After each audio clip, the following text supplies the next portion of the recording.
die sponsoren wollen, Вы richtig? много поддерживаете тех людей, которые сами хотят выступать спонсорами. Ja, weil es dient zu ihrem Unternehmensziel. Это идет на благо всему вашему предприятию. Sie wissen aber auch umgekehrt, Но вы и наоборот знаете то, что warum soll ich eine halbe Stunde mit einer Person telefonieren, die noch nie was tun wird? почему я должен тратить время на разговор с человеком, который вообще ничего не хочет делать? Auch die hat jeder hier im Raum.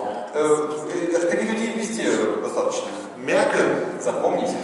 die Leute, die am wenigsten tun, Те люди, которые меньше всего делают, haben am meisten Zeit. больше всего у них времени. Und weil sie am meisten Zeit haben, А так как у них больше всего времени, stellen sie die meisten Fragen. то они больше всего вопросов и задают. Ja, ist so.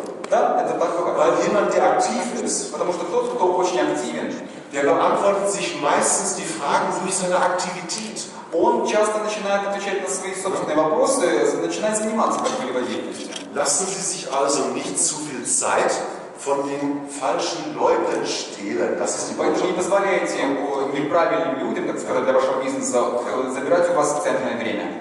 Nächstes Beispiel.